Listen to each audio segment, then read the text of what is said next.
Good morning, Master Jet. Allowed pa ba mag-collect ng payment through APDS or Automatic Payroll Deduction System ang PLI na hindi na accredited ng DepEd ngayon, pero accredited noon kung may balance ka pa sa kanila? So, isa pong tanong related sa mga private lending institution. May mga cases kasi na ang isa pong PLI ay accredited ng DepEd for a certain period of time, tapos the following years ay hindi na siya accredited. Maaari na hindi na siya nagpa-accredit o kaya ay na-revoke yung kanya pong accreditation. So ang tanong ay, what if yung isa pong DepEd employee ay may natira pang utang doon sa PLI tapos hindi na siya accredited ngayon? Pwede pa rin ba na mag-deduct sa kanyang sahod yung monthly amortization, pambayad doon sa bangko na kahit hindi na sila accredited? Ang sagot po dyan is pwede. No, allowed po yon ng DepEd. Pero yun lamang pong mga existing deduction at hanggang sa pagkatapos lamang po, pagdating lamang ng termination date. No, allowed po yun. And yung pinagbabawal po ay yung mga bago na mga loan applications na mananatili pong through APDS. Yun po ang ipinagbabawal kapag hindi na accredited yung isa pong PLI. Magiging example po natin dito mga master yung latest na revoke ng DepEd, yun pong Manila Teachers Savings and Loans Association, yung MTSLA. Matatandaan po natin na ni-revoke ng Bangko Sentral ang ito pong license to operate ng MTSLA.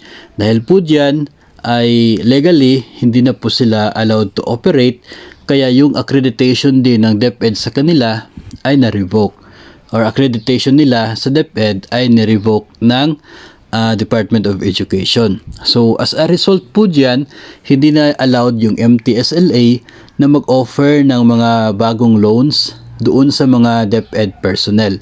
So again, this is MTSLA, hindi po ito yung MTMAS.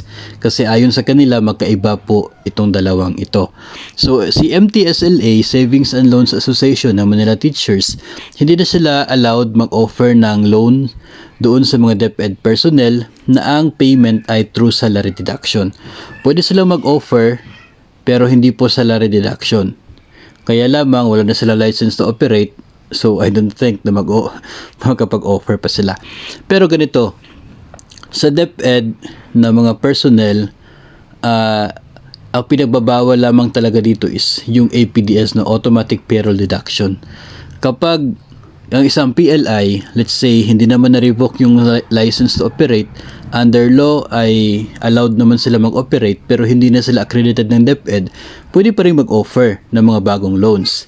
Kaya lamang hindi na po dadaan sa Department of Education. So hindi na po siya salary deduction. Sa case na ito, pagkatapos po na revoke yung license o kaya yung accreditation or hindi na nag-apply ng accreditation yung isang PLI, yung ina-allow lamang ng DepEd until sa katapusan ng term ng loan. Yun lamang po. After that, wala na talagang mga kung ano-ano pang deduction, no. Kapag sila ay nananatili na hindi accredited. So allowed po yon. Ngayon, ang concern po ng mga members is kung how to make sure na ang kanilang nakadeduct sa sahod ay nire-remit talaga doon sa hindi na accredited na agency. No, so pwede po ninyo kayong lumapit doon sa mismong inyo pong division, inyo pong division office, kasi sila po yung in charge sa pag-remit ng lahat ng mga nakadeduct sa inyo pong sahod.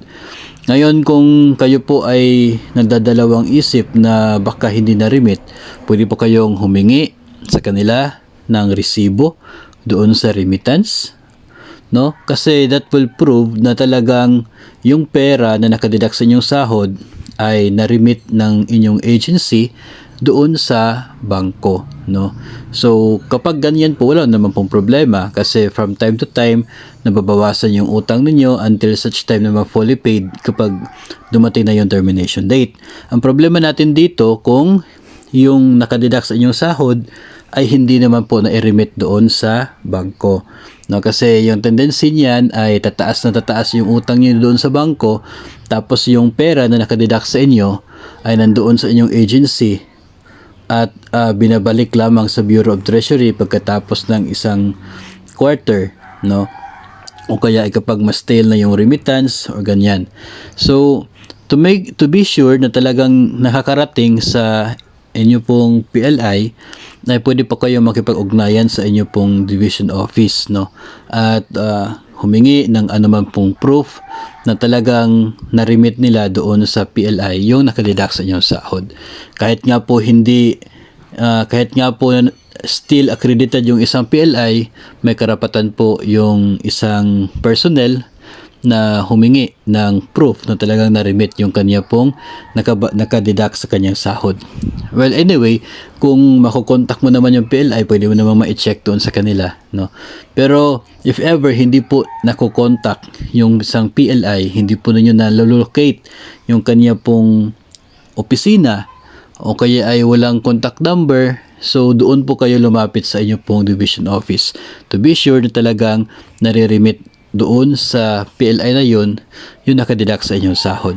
Pero still, allowed pa rin po na magpatuloy yung deduction doon sa inyo pong sahod, no, provided talaga na nare-remit yun. Kasi kapag hindi siya nare-remit, meron naman pong guidelines sa DepEd doon, no? After few months, ilang buwan na walang pag-remit o hindi ma-locate or ganyan, ay pwede naman po na ma-suspend yung pag-deduct, no?